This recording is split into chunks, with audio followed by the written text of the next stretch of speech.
Hey, I'm Brad Shore. Welcome to today's Ask a Shrink. Today I want to talk about 5 ways you can recognize in somebody that you may be dating that they may be a victim of emotional incest. Hang on.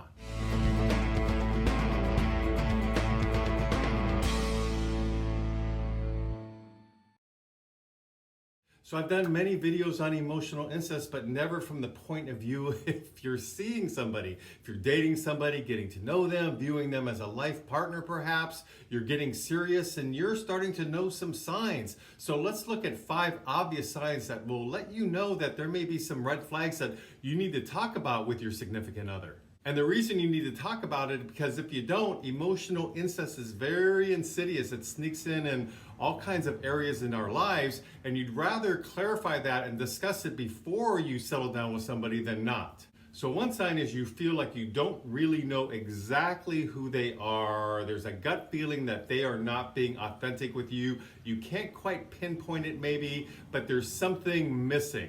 This is because a victim of emotional incest is not used to being authentic. They're not used to sharing who they really are and being accepted for who they really are because the love was so conditional, if you can even call it love, from the perpetrating parent. So they were raised to be a puppet and to put on a show for that parent. And so now they're dating. They want to settle down. That's wonderful, but they're not used to showing who they really are to the person that they're getting involved with. So you on the receiving end may notice like they're not really being vulnerable. They're not really risking real intimacy. They're not putting all their cards on the table. You need to talk to them about it. You can tell them, this is what I'm noticing. This is what I'm feeling.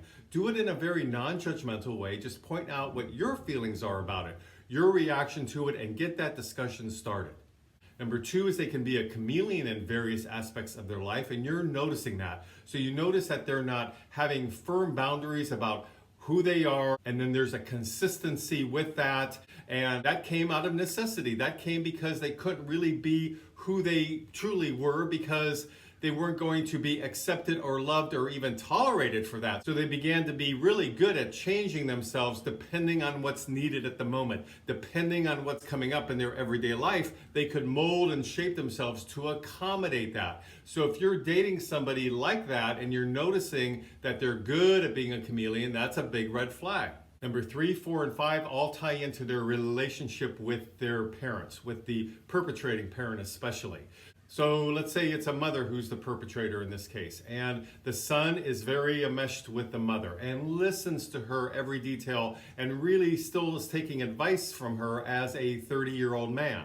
But it may not be that he's taking all the advice necessarily from the mother, but it's just the fact that the mother knows and she's giving this kind of advice and he's willing to hear the advice and she seems to know every detail about his life.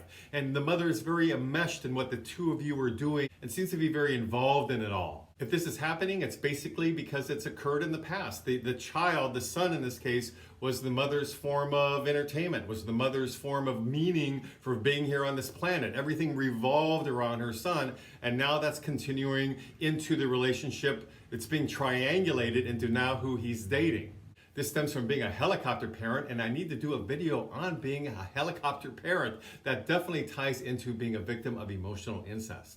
The next tip is your significant other feels very responsible for the perpetrating parent's well-being, very emotionally responsible for making sure, in this case, let's flip it around. Let's say you're dating a woman and she is doing this for her father. She's very concerned all the time that her dad is okay. If he's going through an issue, she takes it on. She takes that anxiety on. She has to be responsible. She's got to try to fix it. She's got to make sure daddy's okay all the time. She feels like it's her responsibility to get in there and just grab everything at the core and make it better for her father. Well, that's not her responsibility. And now her responsibility is going to actually be who she's sharing her life with, which is going to be you, but she's not getting that. She's still focused on her father.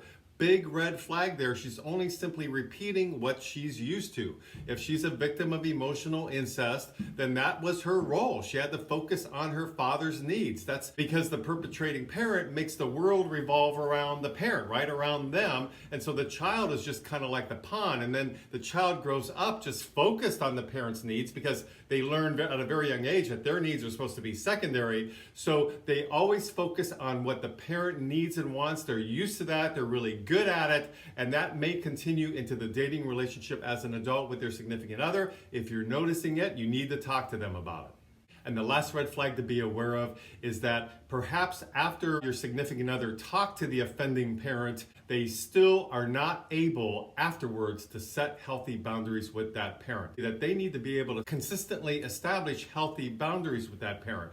So be aware that even if they've poured their heart out and maybe they've even done some family therapy, perhaps, if they cannot keep these boundaries up, then that's a red flag for you, for somebody who's dating somebody in this position, because this is going to continue. So it needs to be worked on before things get more serious between the two of you. So as I mentioned, I've done several videos on emotional incest. You can click up right now for one that kind of covers broadly what emotional incest is all about for those of you who may be unfamiliar. I hope this has been helpful for some of you who are dating people who are victims of this kind of child abuse. And this is a form of child abuse. Emotional incest is child abuse. And I'd love to hear any comments you may have. Please leave them below. Please subscribe to my mental health YouTube channel if you like these kind of videos. And until next week, this is Brad Shore signing off from Ask a Shrink.